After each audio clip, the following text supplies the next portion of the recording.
करता हूँ बे right vision classes में। आज हम लोग ट्रेन का टाइम स्पीड डिस्टेंस तो हम लोग कंटिन्यू कर रहे थे, उसका नेक्स्ट पार्ट कंप्लीट कर लेते हैं। क्वेश्चन दिया गया है, a person travels certain distance on foot and return by car, total time taken by him 39 minutes. मतलब अगर वो जाता है पैदल और वापस कार से आता है तो उसे कुल 39 मिनट 39 मिनट्स लगते हैं।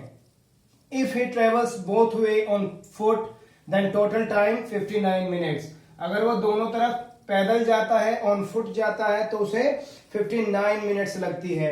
If he travels both the way by car then how much time he will take. अगर वो दोनों तरफ कार से जाए तो उसे कितना समय लगेगा। एक व्यक्ति कुछ दूरी पैदल तथा वापस कार से तय करता है और इस तरह वह कुल 39 मिनट का समय लेता है। यदि दोनों बार वह पैदल चले तो 59 मिनट का समय लेता है। तो दोनों तरफ अगर वह कार से जाए तो कितना समय लगेगा, क्या प्रोसेस होगा इसको करने का, उसको एक बार देख लेते हैं। देखते हैं दोस्तों, उसने कहा है फुट यानी पैदल F मान लेते हैं और कार यानी C मान लेते हैं। दोस्तों लिखा है कि फुट प्लस कार दोनों तरफ को जाता है तो उसे लगते हैं 39 मिनट्स। ठीक है, अगर वो दोनों तरफ पैदल जाता है फुट प्लस फुट तो उसे लगते हैं 59 मिनट्स। तो यहां से हम लोगों को फुट का टाइम आ जाएगा, यानी 2 फुट इक्वल टू हो जाएगा 59 और फुट टाइमिंग आ जाएगी 29.5 मिनट्स। समझता हूं ये क्लियर हो गया होगा आपको। अब इस फुट को आप रख दीजिए यहां पे, यानी C इक्वल टू हो जाएगा 39 माइनस 29.5 और ये कितना, इसके से अगर माइनस करें तो कार से कितना आ जाएगा हम लोगों का एक तरफ का टाइम 9.5 मिनट। ये कार से दोस्तों एक तरफ का टाइम आ जाएगा। उसने पूछा है दोनों तरफ के लिए, तो दोनों तरफ के लिए किससे मल्टीप्लाई कर देंगे 2 से और ये हो जाएगा आपका 19 मिनट्स। ठीक है, एक बार और देखते हैं। Foot plus car 39 minutes, foot plus foot 59 minutes. यहां से फुट की टाइमिंग आ जाएगी एक तरफ की 29.5 मिनट्स और इसको हम पुट कर देंगे पहले इक्वेशन में। ठीक है, और यहां से क्या मिल जाएगा, कार का एक तरफ का टाइम, और जो हम लोगों को मल्टीप्लाई बाय 2 कर देंगे तो दोनों तरफ का आ जाएगा। एक बार और देख लेते हैं दूसरा क्या तरीका होगा इसको करने का, डायरेक्ट। ठीक दोस्तों, सिंपल सा एक बात बताइए, यहां पे दिया गया है foot plus car equal to 39। अगर मैं दोनों तरफ 2 से मल्टीप्लाई कर दूं तो कोई प्रॉब्लम, उससे क्या होगा, दोनों तरफ का टाइमिंग बन जाएगा, यानी 2 foot plus 2 car equal to हो जाएगा ये मल्टीप्लाई 78। अब हमें पता है कि 2 फुट का टाइमिंग कितना है दोस्तों 59, उसको यहां पे रख लीजिए, जो माइनस हो जाएगा इसमें से, क्योंकि इधर जाके क्या होता है वो माइनस हो जाता है। अब माइनस होगा तो 2 कार की टाइमिंग कितनी आ जाएगी, डायरेक्ट 19 मिनट्स। मतलब दोनों तरफ कार की टाइमिंग कितनी आ जाएगी 19 मिनट्स। उम्मीद करता हूं कि यह क्वेश्चन आपको अच्छे से समझ में आ गया होगा। अगला क्वेश्चन देख लेते हैं दोस्तों, ये काफी बार पूछा गया क्वेश्चन है और बहुत अच्छा क्वेश्चन है। कहा गया है कि average speed of a train without stoppage is 50 kilometre per hour. मतलब अगर कंटिन्यूअसली ट्रेन चलती रहे तो उसकी एवरेज स्पीड है 50 kilometre per hour, with stoppage 45 kilometre per hour. और कहता है कि विद स्टॉपेज मतलब अगर वो रुक रुक के चलती है, जैसे स्टेशन वगैरह आते हैं वहां पे अगर रुकती है तो उसकी स्पीड हो जाती है 45 किलोमीटर पर आवर। तो कहता है कि वो पर आवर कितने मिनट रुकी होगी। बिना रुके रेल की औसत चाल 50 किलोमीटर प्रति घंटा है और रुक रुक कर यात्रा करने में किसी ट्रेन की औसत चाल 45 किलोमीटर प्रति घंटा है। तो आपको बताना है कि वो 1 घंटे में कितने मिनट रुकी होगी। देखते हैं इस क्वेश्चन को करने की हम लोगों की क्या अप्रोच रहेगी। देखते हैं दोस्तों, 50 किलोमीटर प्रति घंटे की रफ्तार है बिना रुके और 45 की है रुक रुक कर। अगर इन दोनों का मैं एलसीएम लेके चलूं तो एलसीएम आएगा 450। यहां से मैंने किया तो 9 आवर्स और अगर यहां से किया तो 10 आवर्स। मतलब कि वो बिना रुके कितने घंटे में पहुंच जाती है 9 में, और रुक कर कितने में पहुंचती है 10 में, विद आउट स्टॉप, और ये है विद स्टॉप। इसका मतलब ये टोटल जर्नी कितने मिनट की हुई, कितने घंटे की हुई 10 घंटे की। और हम लोगों को रेस्ट कितना मिल गया 1 घंटे का। मतलब 10 घंटे में 1 घंटा क्या हुआ, स्टॉप हो गया। यही तो बात हुई ना इसकी। ये इसका मतलब है 1 घंटा स्टॉप हुआ 10 घंटे में, तो मिनट की अगर बात करें तो कितनी हो जाएगी 6 मिनट। पर आवर कितने में रुकता है? वो 6 मिनट रुकता है। ठीक है, इसका दूसरा तरीका है करने का दोस्तों, सिंपल सा एक, ये तो ठीक है हम लोगों ने लॉजिकली कर लिया, एक सिंपल सा इसका एक फॉर्मूला भी दिया जाता है, बेस्ट हम उससे भी कर सकते हैं, नो इश्यूज। क्या करेंगे? डिफरेंस मल्टीप्लाई बाय 60, क्योंकि वो मिनट्स के लिए बोलता है। ठीक है, चलिए डिफरेंस मल्टीप्लाई बाय 60 अपॉन में लिखेंगे विद आउट स्टॉप स्पीड जो है, और ये जो डिफरेंस है वो भी डिफरेंस इनकी स्पीड्स का होगा। ठीक, अब देखो इनकी स्पीड्स में कितना डिफरेंस है? 5 मल्टीप्लाई कर दो 60 से, और विदाउट स्टॉप उसकी स्पीड कितनी है? 50 किलोमीटर पर आवर। ये लीजिए 0 से 0 कैंसिल, 5 से 5, आ गया मेरा आंसर। 6 मिनट पर आवर का मुझे क्या मिला है? रेस्ट मिला है, और यही मेरा आंसर होगा। उम्मीद करता हूं कि आपको क्वेश्चन अच्छे समझ में आ गया होगा। अगला क्वेश्चन देखते हैं दोस्तों। ये क्वेश्चन काफी इंटरेस्टिंग और बहुत अच्छा क्वेश्चन है, मेंस पॉइंट ऑफ व्यू लगे अगर हम चले, या फिर एक थोड़ा सा हायर लेवल पे क्वेश्चन लेके चले। ब्लड का क्वेश्चन है, कई बार पूछा जाता है कि 2 ब्लड्स फायर की गई है 34 मिनट्स के इंटरवल के बाद। मैंने एक अब कर दी और एक 34 मिनट्स के बाद की। एक पर्सन ने जब पहली आवाज उसको सुनाई दी तो वो अपनी कार लेके उस फायर पॉइंट की तरफ जाता है, तो उसे जो दूसरा साउंड है वो 33 मिनट के बाद सुनाई देता है। ठीक है, अगर साउंड की जो स्पीड है वो 330 मीटर पर सेकंड है, जो कि एक्चुअल स्पीड के लगभग नियर अबाउट होती है। Find the speed of car, आपको बताना है कि कार की स्पीड क्या होगी। एक बार पढ़ लेते हैं। 2 गोलियां 34 मिनट के अंतराल के बाद दागी गई। एक व्यक्ति अपनी कार से फायर की जगह के लिए चलता है और उसको दूसरी आवाज 33 मिनट के बाद सुनाई देती है। यदि आवाज की गति 330 मीटर पर सेकंड है तो आपको बताना है कि कार की चाल क्या होगी। क्या अप्रोच रहेगी क्वेश्चन को करने के लिए, वो देख लेते हैं। क्वेश्चन आई थिंक अच्छे से समझ में आ गया होगा। देखते हैं दोस्तों, एक आदमी यहां खड़ा हुआ है जिसने फायर किया, ठीक, और एक यहां पे है जो यहां से कार लेके भागेगा। उसने फायर किया, ठीक, और यहां से ये तुरंत कार लेके चल दिया। जब ये बंदा कार लेके चला और ये यहां तक पहुंच गया, तब उसे दूसरा साउंड सुनाई दिया गया। मतलब कि जो ये डिस्टेंस है इसको कवर करने के लिए जो बुलेट है उसको तो लगी 1 मिनट, लेकिन जो कार है उसको पूरी 33 मिनट लगी होगी यहां तक पहुंचने में, दूसरा साउंड सुनने में। ठीक है, ये हो गया मेरा टाइम। मतलब ये मान के चलना हमेशा कि जो लास्ट वाला टाइमिंग दिया होता है वो क्या बनेगा? कार का टाइम या आदमी का टाइम या जिससे भी वो जा रहा है उसका टाइम बनेगा, और जो ये बीच का डिफरेंस है ये बनेगा फायर का या बुलेट का टाइम। अगर ये टाइम है तो स्पीड क्या हो जाएगी भाई? उल्टी कर दो इनको, 33, क्योंकि स्पीड क्या, टाइम क्या होता है? स्पीड का इनवर्सली प्रोपोर्शनल होता है। ठीक, चलिए इसको उल्टा कर दीजिए, ये हो गई इनकी स्पीड। अब स्पीड की बात करें तो इसकी दी है 33 रेशियो में है, यानी 330 मीटर पर सेकंड दिया हुआ है, और इसके लिए कितना हो जाएगा? 10 मीटर पर सेकंड हो जाएगा। ठीक है, ये रेशियो वाला आपको फंडा समझ में आ गया होगा, उम्मीद करता हूं। ये पहला हो गया कि 10 मीटर पर सेकंड, अगर वो मीटर पर सेकंड में पूछे, और अगर वो यहीं पे ही कहे कि किलोमीटर पर आवर में इसकी स्पीड बतानी है, तो आपको क्या करना है? 10 में कितने का मल्टीप्लाई कर देना है? 18/5 का मल्टीप्लाई कर देना है, यानी कि 36 किलोमीटर पर आवर की स्पीड से वो कार जा रही होगी। ठीक है, उम्मीद करता हूं कि आपको ये क्वेश्चन अच्छे से समझ में आ गया होगा। सेम कॉन्सेप्ट पे अगला क्वेश्चन देख लेते हैं, लेकिन वहां पे फायर की बजाय क्या है? बस टर्मिनल के लिए बस निकलवाने का है। कहता है कि 2 बसेस 80 किलोमीटर प्रति घंटा की रफ्तार से चाल से हर 22 मिनट के बाद किसी टर्मिनल से निकलती है। ठीक, एक आदमी जो बस टर्मिनल की तरफ जा रहा है, बसों को 20 मिनट के अंतराल के बाद मिलता है। आपको बताना है कि उस आदमी की चाल क्या होगी। 2 बस किसी बस टर्मिनल से 80 किलोमीटर प्रति घंटा की रफ्तार से 22 मिनट के अंतराल के बाद निकलती है। एक व्यक्ति जो बस टर्मिनल की तरफ जा रहा है वह 20 मिनट के अंतराल के बाद उसे बस मिलती है, तो व्यक्ति की चाल क्या होगी? अप्रोच बिल्कुल सेम रहेगी। एक बार देख लेते हैं क्या करेंगे। देखते हैं दोस्तों, यहां से 22 मिनट के बाद बस निकली, एक बस निकल गई और इधर से आदमी निकला। जब वो यहां पे मिला तो उसने देखा कि ये जो टाइमिंग है उसको 20 मिनट के बाद दूसरी बस मिली है। बात क्लियर हो गई? इसका मतलब यह है कि बस ने यहां से यहां तक जाने के लिए कितना टाइम लिया? कुल 2 मिनट, और आदमी ने कितना लिया? 20 मिनट। यानी कि बस और मैन के बीच की जो टाइमिंग का रेशियो है वो कितना हो गया? बस ने कितना टाइम लिया? 2 मिनट, और आदमी ने कितना लिया? 20 मिनट, सॉरी, क्योंकि बाद वाला है 20 मिनट, यानी 1:10 का रेशियो आ गया। तो यहां पे अगर मैं स्पीड की बात करूं तो स्पीड का रेशियो क्या हो जाएगा? चेंज 10:1। और बस की स्पीड दी है कि बस की स्पीड कितनी है? 80 किलोमीटर पर आवर। तो उसी अकॉर्डिंगली क्या हो जाएगा हम लोगों के पास में?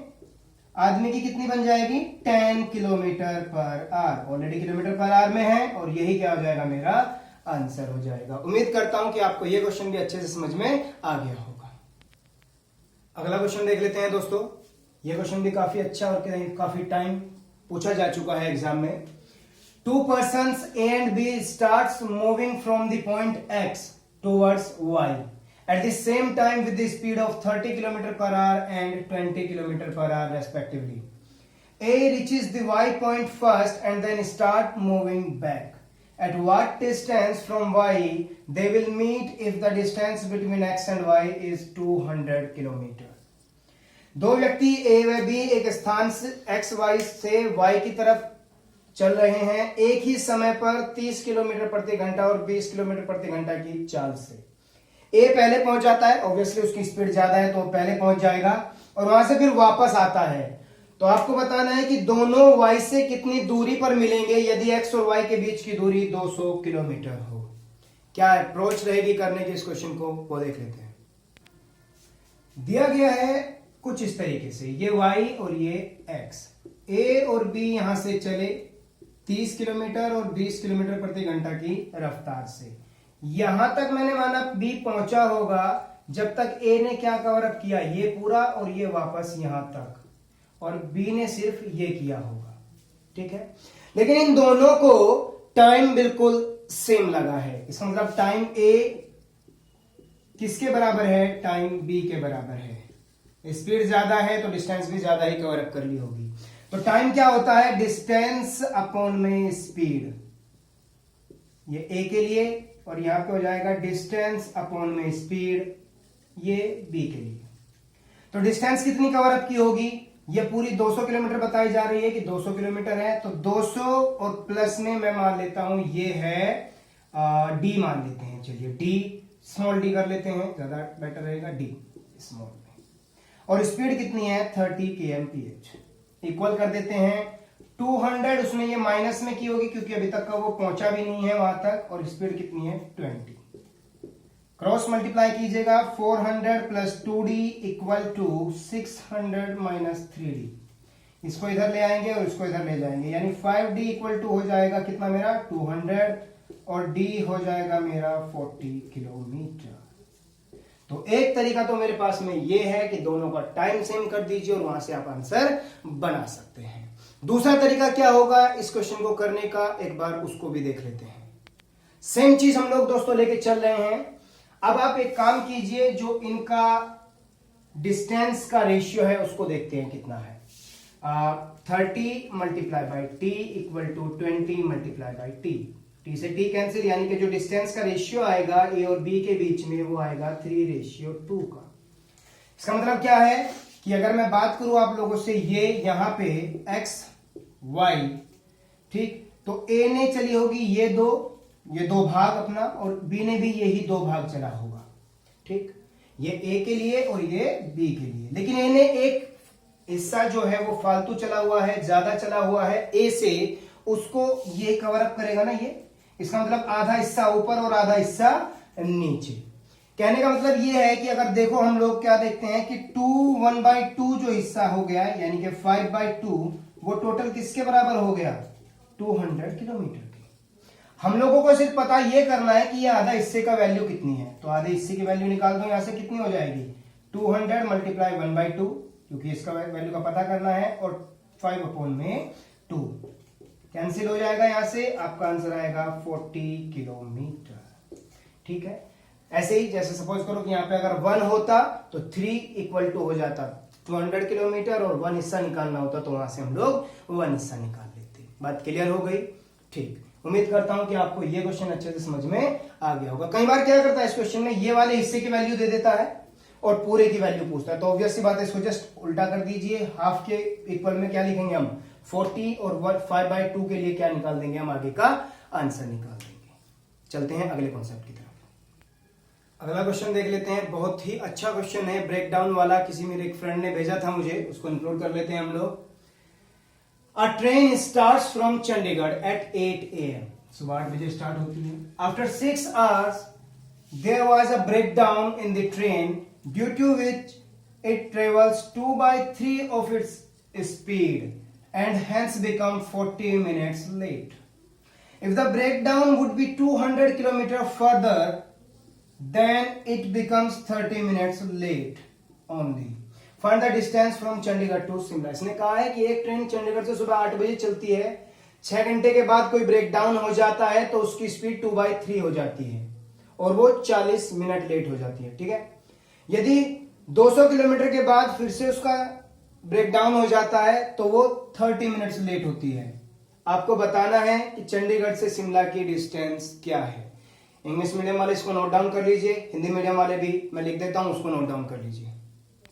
हिंदी मीडियम वाले भी, मेरे जितने भी दोस्त होंगे, एक बार इस क्वेश्चन को नोट डाउन कर लें, फिर इसको करने की क्या अप्रोच है हम वो देखते हैं। दोस्तों, चंडीगढ़ शिमला 6 घंटे बाद पहला ब्रेकडाउन और 200 किलोमीटर के बाद फिर से ब्रेकडाउन।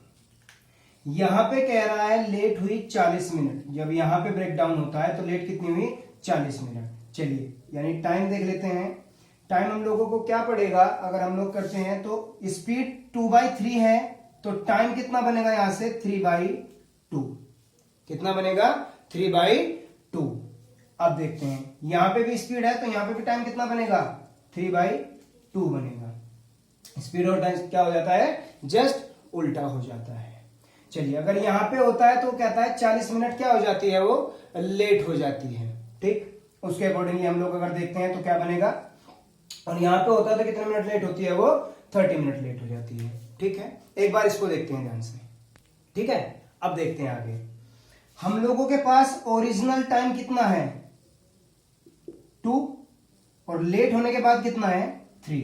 सेम यहां पे ओरिजिनल और यहां पे 3। जब यहां पे लेट होती है तो ओरिजिनल टाइम और एक 3 जो उसका लेट टाइम है तो कितना दिया हुआ है 1 का डिफरेंस, और 1 पे कितना बन गया मेरा 40 मिनट लेट होती है ना। 1 के डिफरेंस पे कितना मिनट लेट हो गई 40। तो 2 यानी ओरिजिनल टाइम कितना आएगा, यहां से अगर बात करूं तो ओरिजिनल टाइम आ गया मेरा 2 × 40 दैट मीन्स 80 मिनट्स। इसका मतलब ये है कि यहां से और यहां तक पहुंचने के लिए उसे थोड़ा और आगे, मतलब शिमला तक 80 मिनट और लगेंगे। ओरिजिनली लगने थे अगर वो ब्रेकडाउन ना हुआ होता। ठीक, तो यहाँ पे अगर मैं बात करूं तो चंडीगढ़ से शिमला के लिए अगर मैं बात करूं तो ये हो जाएगा जी 6 आवर्स ये और 80 मिनट, यानी कि 1 hour 20 मिनट, यानी 7 घंटे 20 मिनट लगेगा टोटल जो टाइम है। ये लगना चाहिए पहले ब्रेकडाउन पे। जो दूसरा होता है वहां से फिर से क्या हुआ, 1 का डिफरेंस और उस पर कितना मिनट लेट हो जाती है, वो 30 मिनट लेट होती है। तो यहां से ओरिजिनल कितना लगना था, इसको 60 मिनट लगना था। ठीक है, तो यहां से यहां तक कितना लगना था, उसको 60 मिनट ओरिजिनली लगना था। लेकिन उसको अब देखो कितना लगेगा, 80 यहां से यहां तक लगना था ओरिजिनल और 60 लगना था यहां। तो इसका मतलब ये कितना मिनट रह गया मेरे पास में, कुल 20 मिनट का टाइम रह गया। यानी कि ए से वो बी तक कितने मिनट में गई होगी, 20 मिनट में गई होगी। तो ए टू बी जाने के लिए उसको लगा है 20 मिनट और उसने डिस्टेंस कितनी कवर की है 200 किलोमीटर सॉरी।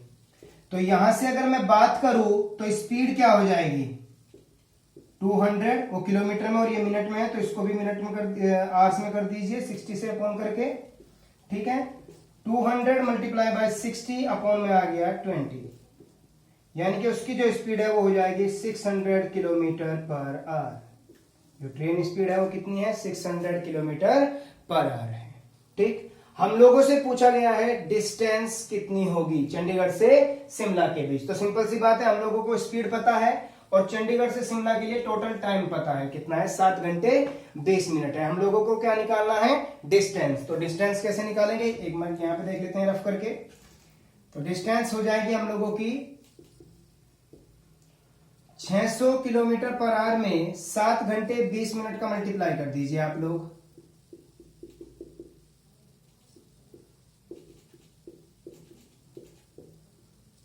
और ये कितना आ गया 4400 किलोमीटर, और यही मेरा क्या होगा आंसर होगा।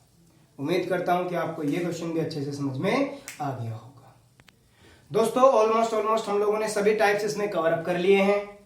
फिर भी कुछ स्पेशल केसेस हैं जिन पे क्वेश्चंस मैं कलेक्ट कर रहा हूं, आप भी प्लीज भेजिए ताकि कलेक्ट हो जाए, और एक स्पेशल केसेस पे वीडियोस में आपको अपडेट कर दूंगा। इसके अलावा मैं आपके नोट्स तैयार कर रहा हूं, मोस्टली 70% के आसपास नोट्स तैयार हो चुके हैं। ठीक, जल्दी ही मैं अपनी फेसबुक पेज पे या फिर यहाँ पे डिस्क्रिप्शन में लिंक दे दूंगा, मैं ड्राइव शेयर कर दूंगा ताकि आप लोगों को रिटन में हर एक चीज का सॉल्यूशन आपको मिल जाए। ठीक है दोस्तों, चलते हैं। उम्मीद करते हैं कि आपको आज का लेक्चर अच्छा लगा होगा। जिसको कोई भी क्वेरी हो तो प्लीज मुझे ईमेल कर दीजिएगा, ठीक है, या कमेंट बॉक्स में डाल दीजिएगा। सीखते रहेंगे दोस्तों। Thank you very much.